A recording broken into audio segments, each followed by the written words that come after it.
Hello दोस्तों, good morning. स्वागत है फिर से आप सभी का एमजेटी एजुकेशन में। दोस्तों आज है 5 अक्टूबर। आज की वीडियो में हम लोग बात करेंगे 5 अक्टूबर 2021 के करंट अफेयर के सभी इंपॉर्टेंट क्वेश्चंस के बारे में।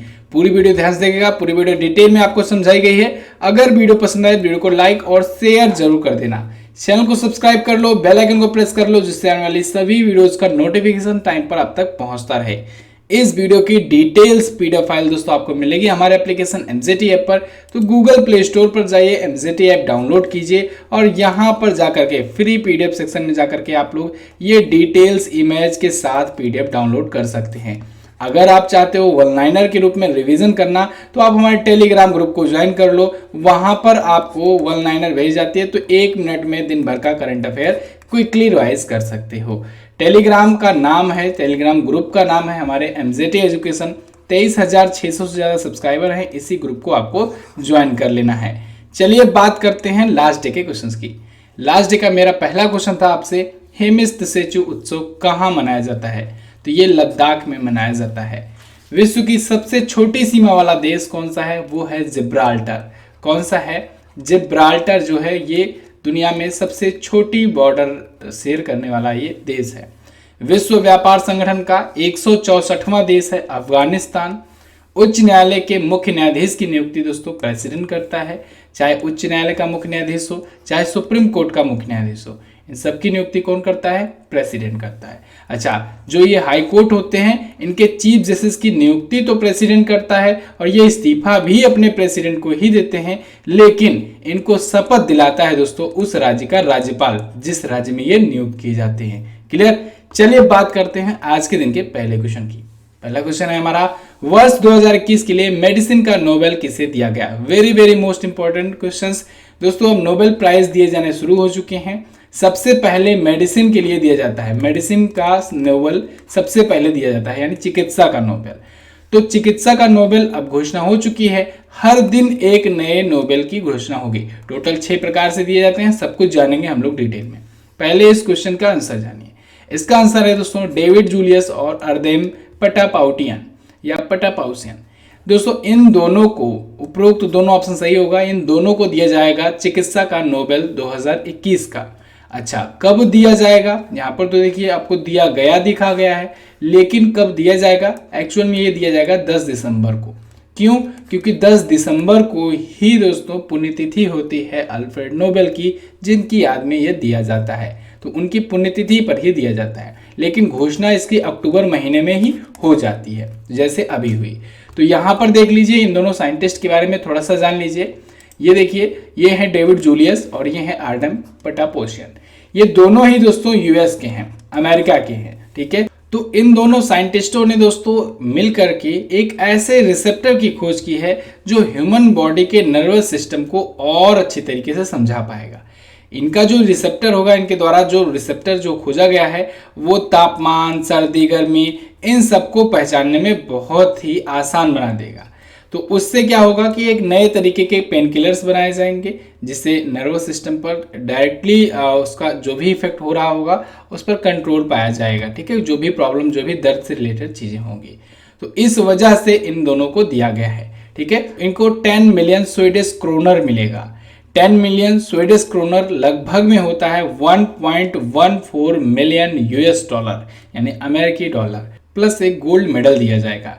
क्लियर है? अब नोबेल प्राइज के बारे में कुछ बेसिक्स जान लेते हैं। देखिए, इसकी शुरुआत हुई थी 1901 से और डायनामाइट के जो खोजकर्ता हैं अल्फ्रेड नोबेल, उन्हीं की याद में ये दिया जाता है। लेकिन कब दिया जाता है? उनकी पुण्यतिथि पर, जो कि होता है 10 दिसंबर को। तो ये 6 क्षेत्रों में दिया जाता है। अब ये 6 सेक्टर कौन कौन से होते हैं? तो इसमें से दोस्तों देखिए कौन कौन से होते हैं। एक तो होता है फिजिक्स, दूसरा होता है दोस्तों फिजियोलॉजी या मेडिसिन, तीसरा होता है केमिस्ट्री, चौथा होता है इकोनॉमिक्स, पांचवा होता है दोस्तों लिटरेसी और छठा होता है पीस, यानी कि शांति। ठीक है, तो इसमें 5 तो दिए जाते हैं स्वीडन के द्वारा, लेकिन ये जो पीस वाला होता है, ये शांति वाला होता है, ये नॉर्वे की संसद के द्वारा दिया जाता है। नॉर्वे की संसद दोस्तों ओस्लो में है। ओस्लो में है। ठीक है, तो नॉर्वे की संसद ओस्लो के द्वारा शांति का नोबेल दिया जाता है, इसको आपको याद रखना चाहिए। क्लियर, बिल्कुल इतना समझ में आया। बाकी जैसे जैसे हर दिन दिया जाता रहेगा उस दिन मैं आपको अपडेट करते रहूंगा किसकी किसकी घोषणा की गई है। इसके बाद एक डिटेल वीडियो बना करके मैं दे दिया करूंगा, जैसे कि आपको हर साल दिया जाता है। क्लियर, बिल्कुल। चलिए अगला क्वेश्चन देख लेते हैं। अगला क्वेश्चन है, हाल ही में किस राज्य ने गाय के गोबर से बिजली पैदा करने की परियोजना शुरू की? तो अभी हाल ही में छत्तीसगढ़ के मुख्यमंत्री ने घोषणा की है कि उन्होंने एक ऐसे संयंत्र को बनाने के लिए अलाउ कर दिया है अपने राज्य में, जहां पर दोस्तों गाय के गोबर से बिजली पैदा किया जाएगा।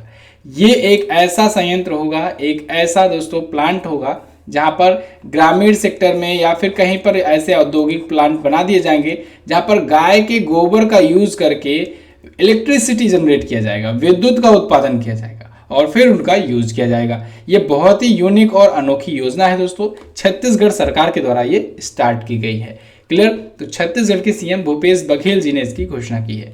अब आया है छत्तीसगढ़, तो मैप में देखते हैं चलिए छत्तीसगढ़ है कहां पर। तो देखिए दोस्तों, ये रहा छत्तीसगढ़। ये मध्य प्रदेश से अलग हुआ था और जब ये अलग हुआ था तब बना था भारत का 26वां राज्य। 26वां राज्य मैंने आपको बताया था ना, 1 नवंबर सन 2000 को ये 26वां राज्य बना था। इसके जस्ट 8 दिन बाद दोस्तों उत्तराखंड अलग हो जाता है, उत्तर प्रदेश से 27वां बन जाता है। फिर जस्ट 6 दिन के बाद यानी 15 यहाँ पर 9 नवंबर और यहाँ पर 15 नवंबर 15 नवंबर को दोस्तों बिहार से झारखंड अलग हो जाता है और 15 नवंबर सन 2000 को बनता है 28वां राज्य। बाकी आगे चल करके तेलंगाना 2 जून 2014 को अलग ही होता है। नया रायपुर यहाँ की राजधानी है दोस्तों। Bhupesh Baghel Indian national Congress party से यहाँ के हैं चीफ मिनिस्टर। अनसुईया उइके यहाँ की हैं गवर्नर। चीफ जस्टिस है प्रशांत कुमार मिश्रा। बूढ़ापारा झील, तालीबन तालाब, बूढ़ा तालाब, महाराजा बांध तालाब, गंगा मुंडा झील, दलपत सागर झील, ये सभी यहाँ की लेक्स हैं। एक और बहुत इंपॉर्टेंट यहाँ का नेशनल पार्क है दोस्तों, इंद्रावती। इंद्रावती नेशनल पार्क आप लोग याद रखेंगे, ये पूछा जाता है। ठीक है, ओके। सुआ नृत्य, चंदेनी नृत्य, ये यहाँ के लोक नृत्य हैं। क्लियर। अच्छा, अगर आपसे पूछा जाए स्वामी विवेकानंद इंटरनेशनल एयरपोर्ट कहां पर है तो आप बताएंगे नया रायपुर में है। अगला क्वेश्चन देख लेते हैं, किस राज्य ने 1 जनवरी 2022 से बोतल बंद पानी पर प्रतिबंध लगाने की घोषणा की है? तो दोस्तों सिक्किम राज्य सरकार ने घोषणा की है कि 1 जनवरी 2022 से यानी कि कहें न्यू ईयर से पूरे के पूरे सिक्किम राज्य में क्या होगा कि जितने भी दोस्तों ये पैकेजिंग वाटर मटेरियल्स हैं, जैसे कि जो बंद बोतल में जो पानी आते हैं, ये सभी सिक्किम में बैन कर दिए जाएंगे। ठीक है, ये टाइप आपको दिख रहा है ना, ये सारे के सारे सिक्किम में बंद कर दिए जाएंगे। और फिर क्या होगा, फिर इसके बाद सिक्किम राज्य सरकार दोस्तों ताजे और अच्छी गुणवत्ता वाले जो पेयजल होंगे, जो पीने लायक पानी होंगे, उनको प्रदान करेगी अपने नागरिकों को। तो फिलहाल सिक्किम में ये घोषणा की गई है कि पूरी तरीके से पैकेज्ड मिनरल वाटर्स पर बैन लगा दिया जाएगा। ठीक है, कब से? 1 जनवरी 2022 से। तो प्रेम सिंह तमांग जो कि सीएम है, चीफ मिनिस्टर ऑफ सिक्किम है, इन्होंने इसकी घोषणा की है। अब सिक्किम आया है, सिक्किम के बारे में भी जान लेते हैं क्विकली। सिक्किम देखेंगे आप मैप पे तो यहाँ पर है सिक्किम। ठीक है, सिक्किम एक ऐसा राज्य है दोस्तों जो केवल और केवल एक भारतीय राज्य से अपना बॉर्डर शेयर करता है। ऐसे ही मेघालय है, सिक्किम और मेघालय कई बार मैंने आपको बताया है, ये केवल और केवल एक भारतीय राज्य से ही अपना बॉर्डर शेयर करते हैं, बाकी दूसरे देश से अपना बॉर्डर शेयर करते हैं। आप सिक्किम को देखोगे तो इधर तिब्बत से, इधर नेपाल, इधर भूटान से अपना बॉर्डर शेयर करता है। सिर्फ और सिर्फ पश्चिम बंगाल नाम के भारतीय राज्य से यह बॉर्डर शेयर करता है। ऐसे ही मेघालय केवल असम से बॉर्डर शेयर करता है, बाकी ये इधर बांग्लादेश से बॉर्डर शेयर करता है। क्लियर है। सिक्किम में ही दोस्तों, सिक्किम में ही अगर बात करें तो सिक्किम में तो आपको दिख जाता है कंचनजंगा दुनिया की तीसरी और भारत की भी तीसरी सबसे ऊंची चोटी है। भारत की तीसरी नहीं कहेंगे हम लोग, भारत की दूसरी कहेंगे, क्योंकि कारण यह है कि माउंट एवरेस्ट जो है ये भारत में नहीं पड़ता है, नेपाल में पड़ता है। भारत में दोस्तों कौन कौन सा पड़ता है? एक तो ये जो पीओके में है K2, ये दुनिया की दूसरी सबसे ऊंची चोटी है माउंट एवरेस्ट के बाद, तो ये भारत की ही है। हालांकि ये पीओके में है तो अभी तो भारत में नहीं है, आगे चल करके भारत में हो जाएगी। आगे ये आगे ये कंचनजंगा है। अच्छा, कंचनजंगा अभी वर्तमान में भारत में है, और अगर भारत की पूछा जाए तो K2 है भारत की सबसे ऊंची चोटी। समझ में आ रहा है ना, भारत में और भारत की बात। भारत की मतलब कि ये जो पीओके है ये भारत का तो हिस्सा तो है, लेकिन अभी करंटली अगर बात करें तो पाकिस्तान का कब्जा है, तो हम लोग भारत में नहीं कहेंगे, भारत की कहेंगे। ठीक है, यहाँ की झीलों के बारे में बात करें तो गुरडोंगमार झील, चांगू झील, खेचे ओपलरी झील यहाँ पर है। कंचनजंगा नेशनल पार्क है यहाँ पर। वन जीव अभ्यारण्य आप लोग फमलोंगहो के नाम से जान सकते हैं। नाथुला दर्रा, जिलेपला दर्रा यहीं पर है। संगनी, तमांग सेलो, गैनी ये सभी लोक नृत्य हैं यहाँ के। ठीक है, अगला क्वेश्चन देख लेते हैं। किस राज्य के वाडा कोलम चावल को जीआई टैग दिया गया? तो दोस्तों महाराष्ट्र के वाडा कोलम चावल को जीआई टैग दिया गया है। जीआई यानी कि होता है जियोग्राफिकल इंडिकेशन टैग।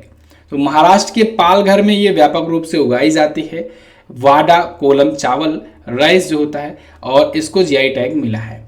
इसे दोस्तों जिनी या झीनी चावल के नाम से भी जाना जाता है। किस नाम से? जिनी या झीनी चावल के नाम से जाना जाता है। तो महाराष्ट्र के पालघर में सबसे ज्यादा इसका उत्पादन किया जाता है। ठीक है, अच्छा अभी आपको याद हो महाराष्ट्र के पालघर जिले से ही मैंने आपको बताया था कि यहाँ के चीकू को दिया गया था जीआई टैग। क्या? चीकू। महाराष्ट्र के पालघर के चीकू को दिया गया था जीआई टैग। अभी पिछले दिनों में कौन कौन से जीआई टैग, कौन कौन से राज्य पाए हैं, उनका हम लोग कर लेते हैं क्विकली रिवीजन। नागालैंड में अभी नागा कुकुम्बर को, या कहें कि नागा खीरा को, या मीठा खीरा होता है ये, नागा कुकुम्बर, इसको दिया गया था जीआई टैग। राजस्थान के सोजत मेहंदी को दिया गया था, और असम की जुडीमा शराब होती है, इन दोनों को एक साथ दिया गया था जीआई टैग। मणिपुर में दोस्तों दो प्रोडक्ट को, सिरारा खोंग मिर्च और तामेंग लॉन्ग संतरा, इन दोनों को दिया गया था जीआई टैग। महाराष्ट्र में पालघर के चीकू को दिया गया था, गोवा के कोला मिर्च को दिया गया है जीआई टैग। सबसे पहले जीआई टैग किसे मिला था? तो आप बताएंगे कि दार्जिलिंग की चाय। दार्जिलिंग की चाय जो है ये सबसे पहले 2004 में पाई थी जीआई टैग। अच्छा, ये भौगोलिक उत्पाद संकेतक या कहें जियोग्राफिकल इंडिकेशन टैग की शुरुआत कब से हुई? तो देखिए दोस्तों, इसको दिए जाने के लिए एक बिल पारित किया गया था। ये बिल लाया गया था 1999 में। भौगोलिक उत्पाद संकेतक और प्रिवेंशन करके, इसे संरक्षण करके अधिनियम था। ये 1999 में लाया गया, लेकिन ये पारित होने में आ गए 2003। तो 2003 में ये एक्ट बना, यानी बिल लाया गया था और एक्ट बना 2003 में। फिर 2004 में पहले प्रोडक्ट को मिला जीआई टैग, जो कि है दार्जिलिंग की चाय, सन 2004 में। क्लियर? चलिए अगला क्वेश्चन देखते हैं। जियोग्राफिकल टैग के बारे में क्या होता है ये तो मैं आपको बता ही चुका हूं ना। जब कोई का पूरा एरिया किसी एक प्रोडक्ट की वजह से पहचाना जाने लगता है, तो उसकी थोड़ा सा और ब्रांडिंग करने के लिए, उसको ग्लोबलाइज करने के लिए जीआई टैग दे दिया जाता है। इससे ब्लैक मार्केटिंग वगैरह भी रुक जाती है, और साथ ही साथ उस प्रोडक्ट का प्रमोशन हो जाता है। चलिए अगला क्वेश्चन देख लेते हैं। ग्लोबल लीडरशिप अवार्ड 2021 से किसे सम्मानित किया गया? तो अभी हाल ही में दोस्तों शिव नादर को दिया गया है ग्लोबल लीडरशिप अवार्ड 2021। अच्छा, शिव नादर के साथ साथ एक और हैं जिनको ये अवार्ड मिलेगा, मल्लिका श्रीनिवासन को भी मिलेगा। मल्लिका श्रीनिवासन कौन है? अभी मैं आपको बताता हूं दोनों के बारे में। श्रीनिवासन को, ठीक है, तो दोनों नाम आपको याद रखना है। इन दोनों को ग्लोबल लीडरशिप अवार्ड 2021 से सम्मानित किया जाएगा। शिव नादर आपको इमेज में दिख रहे हैं, ये HCL टेक्नोलॉजीज आपने सुना होगा, उसके ये फाउंडर हैं, और वर्तमान में ये फाउंडर के साथ साथ मानद अध्यक्ष भी हैं। इन्होंने अपनी कंपनी अपनी बेटी को सौंप दी है। इनकी बेटी का क्या नाम है? इनकी बेटी का नाम है रोशनी नादर मल्होत्रा। क्यों बता रहा हूं नाम मैं? रोशनी नादर मल्होत्रा। ठीक है, ये नाम मैं क्यों बता रहा हूं? नाम आपको याद रखना है क्योंकि ये है भारत की सबसे अमीर lady, richest women in India, Roshni Nadar Malhotra. HCL की वर्तमान में ये अध्यक्ष हैं। ठीक है, ग्लोबल लीडरशिप अवार्ड 2021 से सम्मानित दूसरे का नाम जो मैंने लिया दूसरे व्यक्ति का नाम, वो मल्लिका श्रीनिवासन जी हैं। मल्लिका श्रीनिवासन जो है दोस्तों, ये टैफे, आपने ट्रैक्टर का नाम सुना होगा ना, टैफे ट्रैक्टर। तो टैफे जो है यानी कि tractors and farm equipment limited, इसकी ये अध्यक्ष और प्रबंध निदेशक हैं। ठीक है, इसकी ये CMD है। ठीक है, मल्लिका श्रीनिवासन। तो इन दोनों को इस बार ग्लोबल लीडरशिप अवार्ड 2021 से सम्मानित किया जाएगा। किसके द्वारा दिया जाता है? ये US इंडिया बिजनेस काउंसिल के द्वारा दिया जाता है। और कब दिया जाएगा? 6 और 7 अक्टूबर को, यानी कि अभी 6 और 7 अक्टूबर में एक इंडिया आइडियाज समिट आयोजित होनी है, यानी कल और परसों, तो वहीं पर इनको दिया जाएगा। क्लियर? अगला क्वेश्चन देख लेते हैं। विश्व महिला शतरंज चैंपियनशिप में भारत ने कौन सा पदक जीता? तो दोस्तों अभी हाल ही में वर्ल्ड विमेन्स चेस चैंपियनशिप में भारत ने जीत लिया है सिल्वर मेडल। भारत दोस्तों पहली बार कोई मेडल जीता है इस चैंपियनशिप में, और पहली बार में इसने सिल्वर मेडल जीता है इंडिया की टीम ने। टीम इवेंट में ये पहला मेडल है, तो सिल्वर मेडल जीता है। अब सिल्वर मेडल जीता है यानी कि फाइनल हारी है, तो फाइनल किससे हारी है? फाइनल हारी हैं लोग रसिया से, ठीक है, रसिया से 0-2 से फाइनल हारी हैं ये चेस चैंपियनशिप में। और अब सिल्वर मेडल आ गया है इंडिया के पास। वर्तमान में दोस्तों भारत में 70 हो गए हैं शतरंज के ग्रैंड मास्टर, और 70वें नंबर के मैंने आपको क्या कौन बताया था? किसे? आर राजा ऋत्विक। ये दोस्तों ये हैं ग्रैंड मास्टर 70वें भारत के। पहले कौन थे? विश्वनाथन आनंद। और विश्वनाथन आनंद दोस्तों इनके बारे में तो बहुत कुछ चीजें आपको मैंने बताया था कि 1992 में इनको राजीव गांधी खेल रत्न पुरस्कार मिला था, जिसका नाम अभी हाल फिलहाल में चेंज करके मेजर ध्यानचंद खेल रत्न पुरस्कार कर दिया गया है। विश्वनाथन आनंद दोस्तों 1988 में बने थे, 1988 में बने थे भारत के पहले ग्रैंड मास्टर। इनकी एक पुस्तक का नाम याद रखना है, माइंड मास्टर, ठीक है, ये पुस्तक का नाम है विश्वनाथन आनंद का। भारत के सबसे युवा जो ग्रैंड मास्टर हैं वो हैं डी गुकेश। कौन है? डी गुकेश। और दुनिया के सबसे युवा ग्रैंड मास्टर कौन हैं? अभिमन्यु मिश्रा, याद रखिएगा, ये भारतीय मूल के अमेरिकी हैं। तो ये हैं दुनिया के सबसे कम उम्र के ग्रैंड मास्टर। अगला क्वेश्चन देखते हैं। 56वीं राष्ट्रीय कंट्री चैंपियनशिप 2022 की मेजबानी कौन सा राज्य करेगा? तो 56वीं जो नेशनल कंट्री चैंपियनशिप होने वाली है 2022 में, इसकी मेजबानी नागालैंड करेगा। अच्छा, नागालैंड दोस्तों पहली बार ऐसा हो रहा है जब किसी एथलेटिक्स चैंपियनशिप की या फिर कहें नेशनल एथलेटिक्स चैंपियनशिप की मेजबानी करने जा रहा है। तो ये नेशनल एथलेटिक्स इवेंट दोस्तों फरवरी 2022 में आयोजित कराया जाएगा, और किसके द्वारा? एथलेटिक्स फेडरेशन ऑफ इंडिया के द्वारा आयोजन इसका कराया जाएगा। अच्छा, ये संस्करण होगा 56वां। पिछला बार वाला कहाँ हुआ था? 55वां। तो 55वीं जो नेशनल क्रॉस कंट्री चैंपियनशिप हुई थी वो हुई थी चंडीगढ़ में फरवरी 2021 में हुई थी। क्लियर? पिछला संस्करण जो हुआ था। अब नागालैंड आया है तो क्विकली जान लेते हैं नागालैंड के बारे में थोड़ा सा। नागालैंड अगर आप देखोगे तो यहां पर है इंडिया के मैप में। आप असम के पास आओगे, असम, ऊपर अरुणाचल प्रदेश, नीचे मणिपुर, इन 3 राज्यों से बॉर्डर शेयर करने वाला ये राज्य है नागालैंड। नागालैंड की राजधानी होती है कोहिमा। नागालैंड में दोस्तों यहाँ के सीएम हैं नेफ्यूरियो, और यहाँ के गवर्नर हैं जगदीश मुखी।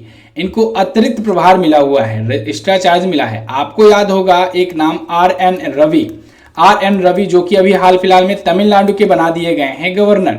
ये पहले यहीं के हुआ करते थे, लेकिन अब ये गए तमिलनाडु में। तो फिर दोस्तों जगदीश मुखी जो कि असम के गवर्नर हैं, कहाँ के हैं?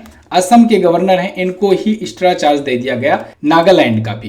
क्लियर? सुधांशु धूलिया दोस्तों यहाँ के करंट टाइम पर चीफ जस्टिस हैं, जो कि हैं गुवाहाटी हाई कोर्ट के। अभी नागालैंड से ही तो मैंने आपको नागा कुकुम्बर बताया था, जिसको जीआई टैग मिला है, नागा कुकुम्बर या नागा खीरा, ठीक है, नागा खीरा, तो इसको जीआई टैग मिला, इसको आप याद रखेंगे। बाकी चीजें आप लोग यहाँ से ध्यान रखेंगे। अगला क्वेश्चन, वन्य जीव सप्ताह 2021 कब से कब तक मनाया गया? तो ये दोस्तों प्रत्येक वर्ष मनाया जाता है 2 अक्टूबर से 8 अक्टूबर तक। भारत में मनाया जाता है तो ये भारत का है, यानी कि राष्ट्रीय वन्यजीव सप्ताह हम लोग कह सकते हैं, वाइल्ड लाइफ वीक 2021। तो इस बार 2 अक्टूबर से 8 अक्टूबर के बीच मनाया गया। प्रत्येक वर्ष ये 2 अक्टूबर से 8 अक्टूबर में ही मनाया जाता है, ठीक है। वन्यजीवों के बारे में जागरूकता फैलाने के लिए, इनके संरक्षण के बारे में अवेयरनेस फैलाने के लिए। अब इस बार इसका संस्करण है दोस्तों 67वां। देखिए दोस्तों, इसकी शुरुआत तो हुई थी 1955 में, लेकिन तब वन्यजीव दिवस के रूप में हुई थी। बाद में 1957 में इसको वन्यजीव सप्ताह के रूप में मनाया जाना शुरू हो गया। अच्छा, इसकी थीम भी रखी गई है। क्या है थीम?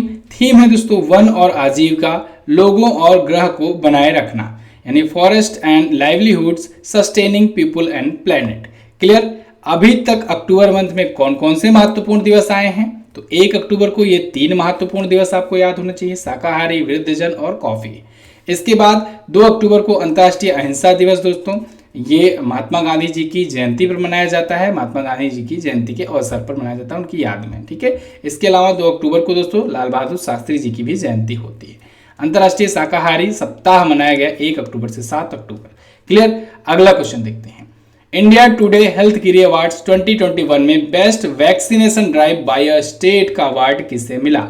तो ये अवार्ड मिला है दोस्तों गुजरात और केरल को, यानी उपरोक्त ए और बी ऑप्शन आपका बिल्कुल करेक्ट होगा। इंडिया टुडे हेल्थ गिरी अवार्ड्स की अभी हाल फिलहाल में घोषणा की गई, और इसमें कई प्रकार के अवार्ड दिए गए। इंडिया टुडे हेल्थ गिरी अवार्ड इसलिए नाम है क्योंकि इंडिया टुडे जो है उसके द्वारा दिया जाता है। इंडिया टुडे ग्रुप आप जानते हो ना, आप जो चैनल देखते हो आज तक ये तो आप देखते हो टीवी पर, हिंदी में, इंग्लिश में है इंडिया टुडे की वेबसाइट भी आप जानते होंगे। एक्चुअली में दोस्तों मेन कंपनी जो है वो इंडिया टुडे ही है, इसी की ये सब ब्रांच है। आज तक हुआ, तेज हुआ, क्राइम तक हुआ, और यूपी तक, बिहार तक, मतलब बहुत सारे चैनल ये लोग बना लिए हैं। तो इंडिया टुडे ग्रुप के द्वारा ही ये अवार्ड दिया जाता है। तो 2 अक्टूबर को अभी हाल फिलहाल में दिया गया, गांधी जयंती के अवसर पर।